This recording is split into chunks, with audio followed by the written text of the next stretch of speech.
Hey, comment ça va les amis? Moi ça va super car j'ai beaucoup de choses à vous partager dans cette vidéo. Alors avant de commencer, j'aimerais vous poser une seule question. J'aimerais vous demander combien de temps vous passez par jour sur internet et sur les réseaux sociaux. Alors pour ma part, c'est un très mauvais exemple, mais j'y passe au moins 1 heure par jour et je pense que pour vous c'est à peu près la même chose et c'est la même chose pour la plupart d'entre nous.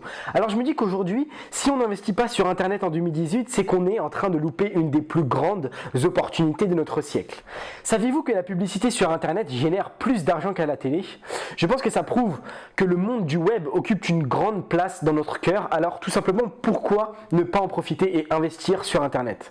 Pourquoi ne pas en tirer profit alors qu'en ce moment même des millions et des millions de personnes sont en train de naviguer sur le web et de faire une recherche sur Google? J'en suis sûr que vous-même derrière votre écran, vous avez fait au moins une fois dans votre journée une recherche sur Google et sur le web. C'est pour cela les amis qu'aujourd'hui j'aimerais vous parler de tout ce que j'ai pu apprendre des personnes qui ont eu du succès grâce à internet et notamment grâce au référencement web. Dans cette vidéo je vais vous transmettre toutes les meilleures techniques qui vous permettront de bien référencer votre site web sur Google et sur ses moteurs de recherche.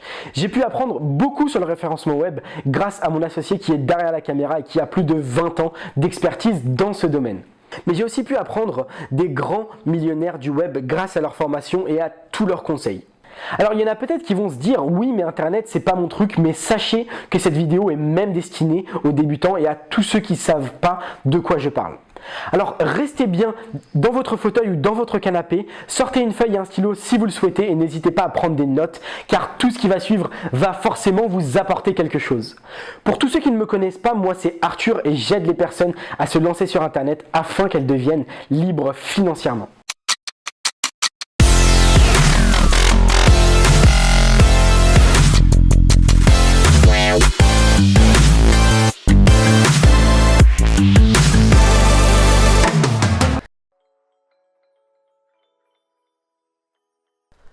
Ok les amis, alors la première chose que j'ai à vous dire et le premier conseil que j'aurai à vous donner pour monter votre site internet, ce serait de choisir un domaine dans lequel vous êtes spécialisé, un domaine que vous appréciez par-dessus tout. Alors si vous n'avez pas encore d'idée, essayez de voir autour de vous s'il n'y a pas des personnes dans votre famille et parmi vos amis qui ne sont pas spécialisés dans un domaine particulier. Car c'est très important, il faut proposer du contenu de valeur pour les personnes qui vont venir sur votre site car elles vont apprendre des choses. Et plus vous proposerez du contenu de valeur et plus il y aura de personnes sur votre site internet. Donc on va se retrouver sur Google et je vais vous donner quelques techniques pour trouver des sujets de site internet. Donc alors, essayez déjà de regarder au niveau de vos hobbies, de ce que vous faites au cours de vos journées et de voir s'il n'y a pas déjà quelques idées de sites internet et essayez de les noter. Dans tous les cas, notez vos idées, notez quelques domaines dans lesquels vous aimeriez faire un site internet. Donc première chose et premier outil que j'aimerais vous présenter, c'est cette page sur Wikipédia qui liste les bases de données en ligne. Donc sur cette page, vous pouvez retrouver plein d'idées et de sujets de sites internet. Comme par exemple, si vous êtes fan de comics, vous pouvez très bien monter un site sur les comics et sur les livres en général. Donc si vous êtes à court d'idées, venez visiter cette page sur Wikipédia car elle peut vous redonner de l'inspiration. Alors le deuxième outil que j'aimerais vous présenter ici, c'est ce site qui répertorie les magazines de France. Alors vous pouvez très bien choisir ce site-là et vous y fier, mais vous pouvez très bien aller voir d'autres sites spécialisés dans d'autres domaines, comme par exemple sur YouTube, sur Amazon, sur AliExpress. Vous pourrez trouver plein d'idées de sujets pour vos sites internet. Alors sur ce site-là, vous avez plein d'idées de magazines qui sont présents en France. Et pourquoi j'ai choisi un site qui répertorie les magazines? Car c'est un sujet qui touche des personnes qui sont passionnées et qui sont faites par des spécialistes et donc ce sont des sujets qui peuvent potentiellement être des niches pour nos sites. Alors ici vous pourrez trouver plein d'idées comme par exemple ce magazine qui liste des conseils sur les maisons et pour les travaux, donc qui peut très bien être un sujet potentiel pour votre site internet. Vous pouvez très bien aussi choisir un magazine qui concerne la cuisine et vous en inspirer pour faire vos sites internet. Donc vraiment, vous avez plein de possibilités, surtout notez-les sur un papier et maintenant on va analyser toutes les idées et tous les domaines que l'on a notés. Ok les amis, alors maintenant, troisième outil que j'aimerais vous partager et c'est l'un des plus importants pour la recherche de vos sujets, c'est Ubersuggest. Alors Ubersuggest qui est présent sur le site de Nils Patel, Vous vous demanderez peut-être qui est Nils Patel. Alors c'est une des grandes personnes, une des références dans le référencement web, donc vous pouvez très bien aller voir ses vidéos, il va vous apprendre vraiment beaucoup de choses. Donc maintenant passons à Ubersuggest.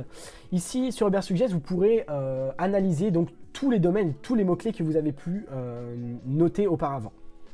Donc ici j'ai pu prendre le domaine du football, donc on va analyser le mot-clé football.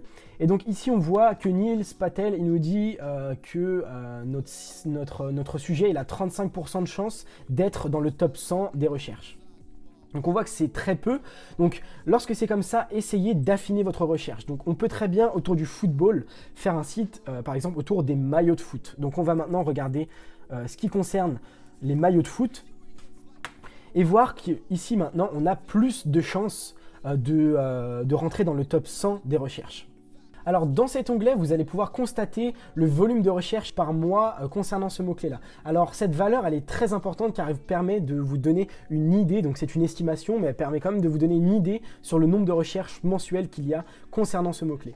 Ensuite, la deuxième valeur, SEO difficulté, qui permet de donner le pourcentage que Nils Patel donne juste en dessous, qui permet de se donner une idée concernant la compétition et la concurrence qu'il y a sur ce mot-clé-là. Ensuite, le Page Difficulty, qui est aussi une estimation concernant la concurrence et la concurrence autour des publicités payantes de ce mot-clé-là. Le coût par clic maintenant, qui est utilisé par les annonceurs, donc c'est-à-dire que les annonceurs, lorsqu'une personne va cliquer sur une publicité en rapport avec ce mot-clé-là, les annonceurs vont devoir payer donc le coût par clic. Ensuite, vous allez pouvoir sur ce graphique-là analyser le nombre, le volume de recherche mensuel, mais en détail. Donc ici, on peut voir sur le mot-clé maillot football qu'il est un petit peu moins recherché concernant l'hiver et ensuite au mois de mars, avril, ça remonte. Donc mon deuxième conseil, ce serait que vous choisissiez un sujet qui n'est pas saisonnier, donc un sujet qui a beaucoup de recherches tout au long de l'année. Donc ici, concernant le mot-clé maillot football, vous avez quand même une bonne recherche annuelle. Si on prend par exemple le mot-clé sapin de Noël, vous allez voir que sur ce mot-clé-là, il y a beaucoup de recherches sur le mois de décembre et que tout au long de l'année, il n'y a plus beaucoup de recherches puisque c'est un mot-clé qui est basé sur une période saisonnière. Donc mon deuxième conseil, ce serait que vous recherchiez des sujets qui sont présents tout au cours de l'année et que l'on peut rechercher tout au long de l'année, car sinon votre site internet ne sera rémunéré qu'un seul mois ou que plusieurs mois de l'année.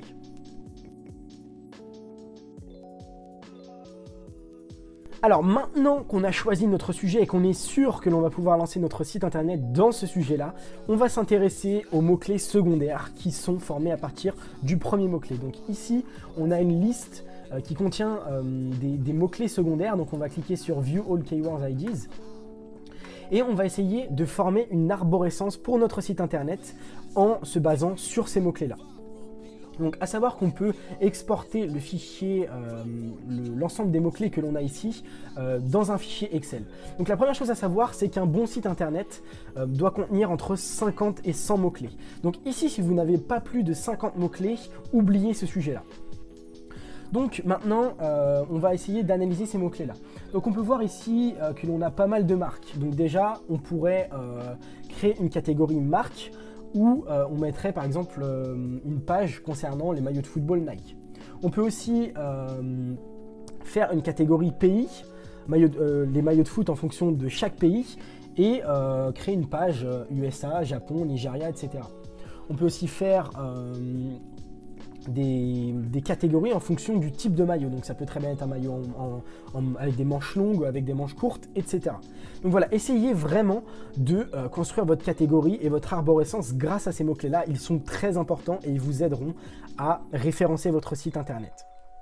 Alors, une fois que vous aurez déterminé l'arborescence de votre site internet, chaque mot-clé que vous aurez sélectionné, vous allez le travailler sur une seule page et une page seulement. À droite, ici, dans cette colonne-là, dans Keyword Overview, vous allez retrouver les résultats concernant le mot-clé maillot football. Donc tous les sites qui arrivent en première, deuxième, troisième position, etc. Il faut savoir que cet outil-là est gratuit, donc n'hésitez vraiment pas à l'utiliser. Je vous mettrai le lien dans la description et il est utilisé par les plus grands référenceurs web, donc n'hésitez pas, il est gratuit.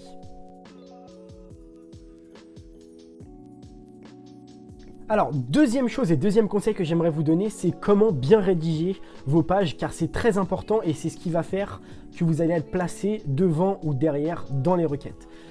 Donc, ce qui est important, c'est la valeur de votre contenu, comme j'ai pu le dire précédemment. Il y a plusieurs types de contenus qui sont très intéressants et que vous pourrez utiliser dans vos articles. Donc tout d'abord, j'aimerais vous présenter les articles d'infographie. Les articles d'infographie, c'est quoi? C'est des articles qui sont présents directement sous forme d'images et qui sont très visuels. Donc ces articles-là vont être vraiment beaucoup partagés et il faut choisir vraiment du contenu qui doit être partageable. Un contenu qui doit être partageable sur les réseaux sociaux et en dehors. Donc ici par exemple, on peut prendre l'exemple de celui-ci qui peut être pas mal. Les Français et les petits plaisirs du quotidien. Ok, ça peut être pas mal. Alors après, on aura vraiment plein d'exemples d'infographies comme vous pouvez le voir ici, mais ce qu'il faut choisir, c'est vraiment une infographie pertinente. Donc l'autre fois, quand je faisais une recherche sur Google, j'ai trouvé un article sur Tiger Woods, une infographie sur Tiger Woods, qui répertoriait ses trophées aux États-Unis en fonction de l'État. Donc en fait, il y avait sa tête au-dessus de chaque État avec le nombre de trophées qu'il avait gagné. Donc c'est vraiment une infographie pertinente, j'ai trouvé, car il y avait beaucoup de couleurs et après il y a des caractéristiques à utiliser pour avoir une infographie pertinente. Plus vous aurez une infographie pertinente et plus votre article et votre infographie va être partagé sur Google et sur les réseaux sociaux, et c'est une très bonne chose car vous allez gagner du trafic sur votre site internet. Alors un autre exemple de bonne infographie à reproduire, donc c'est cet article concernant les effets du Coca-Cola 1 heure après que l'on ait bu une canette. Donc cet article est vraiment très intéressant et vous allez me dire pourquoi on le partagerait. Alors les personnes qui partagent les articles et les infographies, c'est des personnes qui se reconnaissent à l'intérieur de cet article-là. Donc par exemple, moi je l'ai trouvé pertinent car pour moi, si je le voyais sur les réseaux sociaux, je l'aurais partagé et j'aurais tagué par exemple un de mes amis qui boit beaucoup de coca. Ok, alors les amis, deuxième type de contenu que j'aimerais vous partager aujourd'hui, ce sont les calculateurs et les outils. Donc les calculateurs et les outils sont des types de contenus très partagés sur les sites internet et sur les réseaux sociaux, car ils permettent de répondre à une problématique directement derrière l'utilisateur qui vient sur votre site internet. Comme par exemple ici sur commentcalculer.fr où j'ai trouvé ce calculateur d'IMC qui pour moi est très utile car il permet de calculer l'IMC, donc c'est notre corpulence, donc savoir en fonction de notre taille, donc on rentre directement notre taille ici et notre poids et on nous dit directement si on a une corpulence normale ou si on a des problèmes de poids. Donc par exemple, vous verrez que si vous avez des sites internet comme par exemple, on va dire un site internet de musculation, vous pouvez très bien intégrer ce type d'outil sur votre site internet là. Vous allez voir que d'une, ça donne vraiment une belle gueule à votre site internet et à vos pages. Et vous verrez que de deux, vous aurez beaucoup plus de trafic sur votre site internet. Alors tout simplement, si vous avez l'opportunité de développer ce type d'outil là, n'hésitez pas. Et vous avez des sites comme par exemple celui-ci, commentcalculer.fr, où vous pouvez intégrer directement cet outil là en copiant le script directement ici et en le collant sur votre page.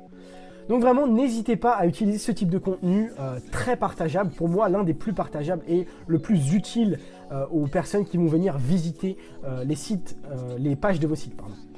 Ok les amis, alors troisième type de contenu que j'aimerais vous partager aujourd'hui, ce sont les articles.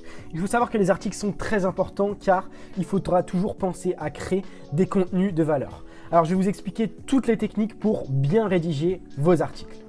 Alors, premier conseil que j'aimerais vous donner pour bien rédiger vos articles, c'est la qualité et la quantité de votre article. Alors, il faut bien faire la part des choses entre la qualité et la quantité de votre article, car il faut d'abord proposer du contenu de valeur, mais avec une certaine longueur. Alors, je vous proposerai de créer des articles à partir de 500 mots, et vous pourrez aller jusqu'à 1200 mots ou plus. Plus il y aura de mots dans votre article, et mieux ce sera. Donc, n'hésitez vraiment pas à faire des articles assez longs, et si vous voulez proposer du contenu de valeur, il faudra proposer des articles de 500 mots minimum pour être bien référencé sur les moteurs de recherche.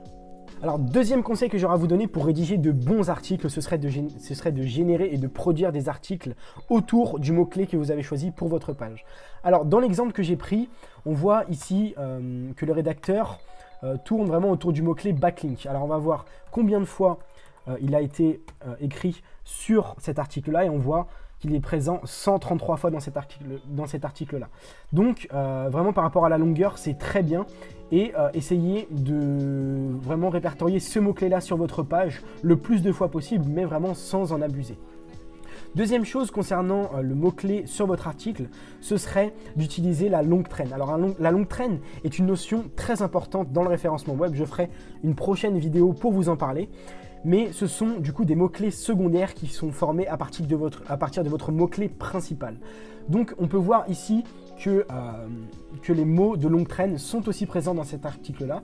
Je vais prendre un autre exemple pour vous montrer la notion de longue traîne. Alors ici, lorsque je tape backlink espace, on voit qu'il y a des recherches qui me sont suggérées. On voit ici backlink de qualité, backlink générateur. Donc on va prendre peut-être backlink de qualité. Donc ici, c'est un exemple de longue traîne. On va rajouter un espace et on va voir qu'il y a encore d'autres propositions concernant le mot-clé en question. On peut voir ici backlink de qualité gratuit, etc. Donc n'hésitez vraiment pas à utiliser ces mots-là dans votre article, ils sont très très importants. Alors chose très importante aussi à utiliser pour bien rédiger vos articles, ce sont les titres. Alors n'hésitez vraiment pas à utiliser des titres H1, donc c'est les titres généraux de vos articles. Donc ici on voit bien que le rédacteur a utilisé le mot-clé dans son titre, c'est une chose très importante. Utilisez les mots-clés de vos pages dans vos titres généraux. On peut aussi générer d'autres titres de H2 jusqu'à H6 pour des titres secondaires. Dans cet article-là, on peut voir qu'il y a d'autres titres secondaires qui contiennent d'autres mots-clés. Alors, chose correcte à utiliser aussi pour vos articles, ce sont des sommaires. Vous pourrez très bien utiliser des encres dans vos sommaires. Donc, ce sont des liens qui vont ramener directement à des titres secondaires sur votre page. On peut voir ici que l'auteur de cet article-là a utilisé des encres et on peut voir que vu que c'est un article assez long, ça nous ramène directement aux sous-titres suggérés. Il faut aussi que vous ayez sur votre page des liens internes vers d'autres pages de votre site internet qui portent sur un sujet similaire. Donc c'est vraiment important de faire des liens internes vers d'autres pages puisque ça renforce la pertinence de la page cible que vous avez mise en lien sur votre page. Vous pouvez aussi réaliser sur votre page des liens vers des sites externes d'influence et d'autorité pour Google et ses moteurs de recherche. Sur cet article-là, on peut voir qu'il y a des liens vers des sites externes, comme par exemple ici, 2 liens vers d'autres pages de Google. Mais le conseil que je peux vous donner aussi, c'est lorsque vous avez des mots assez complexes et assez techniques sur vos pages, vous réalisez directement un lien vers la page Wikipédia qui parle de ce mot-là pour que les personnes puissent lire la définition et puissent comprendre de quoi vous parlez. Aussi, si vous parlez par exemple de plateformes comme Netflix ou autres, vous mettez directement le lien sur votre article qui redirigera vers la page d'accueil de la plateforme en question.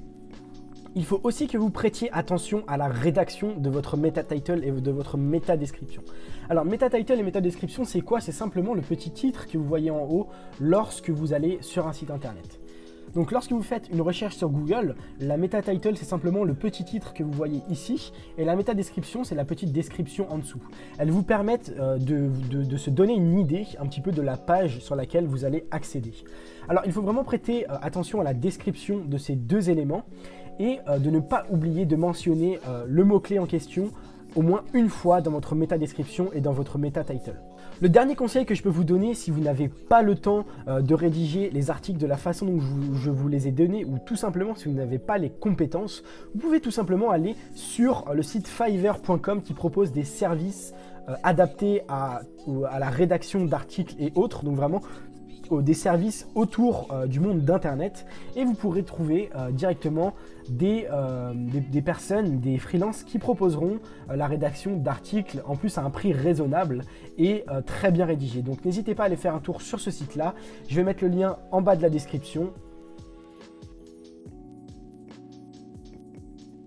Alors, troisième chose que j'aimerais vous parler et concept vraiment très important dans le référencement web, et ici ce serait la chose la plus importante que vous aurez à retenir de cette vidéo, ce sont les backlinks. Les backlinks sont très importants dans le référencement web et vous permettent de vous placer soit devant sur la requête que vous avez choisie, soit derrière. Les backlinks tout simplement, qu'est-ce que c'est? Ce sont des liens sur d'autres sites internet et d'autres pages externes à votre site qui pointent directement sur une des pages de votre site internet. Alors pourquoi utiliser des backlinks? C'est tout simplement que lorsqu'on a des liens qui pointent vers notre site internet, ça prouve la puissance et l'autorité de notre site internet. Alors, comme je l'ai dit, les backlinks, c'est une des choses les plus importantes sur votre site internet, car c'est l'une des premières choses que Google regarde dans son algorithme pour bien vous référencer sur ses pages. Ce que vous pouvez faire pour générer des backlinks, c'est aller sur le site SEMrush, qui est un outil de référencement payant, et regarder et analyser les backlinks de vos sites concurrents. Donc par exemple, si on prend Gauche SEO, on peut voir qu'il a plus de 32 000 backlinks. On peut directement analyser les sites concurrents et regarder où sont placés leurs backlinks. Alors ce qu'on peut faire, c'est directement cliquer sur l'un des sites internet concurrents à gaucheseo.com et voir combien de backlinks il a et essayer de les analyser. Donc ici, on peut voir qu'il a plus de 260 000 backlinks. Et donc, lorsqu'on clique sur les backlinks, on voit directement les pages qui contiennent l'URL. Donc, ce qu'on peut faire, c'est essayer de contacter les administrateurs de cette page en question et de leur demander si on ne peut pas essayer de mettre notre lien sur une de ces pages-là. Alors, il y a vraiment beaucoup de techniques pour générer des backlinks, mais ici, je vais essayer vraiment de rester large. Et si vous le souhaitez, je vais faire directement une vidéo qui parle des meilleures techniques concernant les backlinks. Maintenant, le quatrième conseil que j'aimerais vous donner, les amis, concernant le référencement web, c'est l'analyse de vos positions. Alors ici, on est toujours sur la page de gaucheseo.com et sur SEMrush. Donc sur cet outil-là, on va pouvoir consulter les positions, c'est-à-dire regarder comment le référencement de notre site se place sur les moteurs de recherche de Google et voir un petit peu à quelle place on est positionné. Donc la première chose que j'aimerais vous dire, c'est simplement d'être patient. Vraiment, le référencement de votre site web, c'est un long processus et ça peut prendre vraiment quelques mois. Pour mon cas, je dirais que le référencement d'un site web peut prendre environ 3 mois. Donc vraiment, soyez patient et concernant l'analyse de vos positions, allez la consulter une fois par semaine maximum, sinon vous allez être vraiment démotivé. Et du coup, vraiment, Google prend beaucoup de temps à référencer votre site web, donc soyez patient. Pour analyser vos positions, c'est très simple. Vous allez sur l'outil SEMrush et vous tapez directement l'URL de votre site internet dans la barre de recherche ici. Et vous allez directement dans la catégorie Top Organic Keyword. Donc ici, on peut voir les mots-clés sur lesquels on est placé qui potentiellement nous rapportent le plus de trafic. Alors, on peut voir directement ici la position. Donc le nombre entre parenthèses, c'est la position concernant la période passée. Et le nombre juste à côté, c'est la position actuelle. Ensuite, à côté, le volume, c'est le nombre de recherches mensuelles concernant ce mot-clé-là. Et ensuite, la colonne coût par clic qui est la somme que les annonceurs sont prêts à dépenser pour un clic sur une publicité concernant ce mot-clé-là. Alors concernant l'outil SEMrush, c'est un outil payant de base mais qui propose une version gratuite qui est donc assez limitée au niveau des recherches. Donc ce que je vous conseille, c'est vraiment d'investir dans cet outil-là car c'est l'un des plus importants lorsqu'on veut se lancer dans le référencement web. Donc c'est quand même un investissement, mais je pense que vous n'allez pas le regretter et que c'est une bonne chose d'investir dans un outil pareil car il vous permet d'analyser vraiment beaucoup de données concernant votre site web, le site des concurrents, etc. Donc je vous mettrai vraiment aussi le lien dans la description et n'hésitez pas à aller le consulter. J'espère que cette vidéo vous aura plu. N'hésitez pas à nous dire en commentaire si vous avez des remarques ou si vous avez des questions et nous nous ferons vraiment un plaisir d'y répondre. N'hésitez surtout pas à liker cette vidéo, à vous abonner et surtout à activer la cloche en bas de la vidéo. N'hésitez pas aussi à la partager avec vos amis pour qu'ils apprennent comment référencer un site web et comment créer un site internet de zéro. Laissez-nous en commentaire les sujets que vous aimeriez voir dans nos prochaines vidéos. C'est tout pour aujourd'hui les amis, donnez tout sur vos projets. On se dit à plus dans une prochaine vidéo. Salut à tous!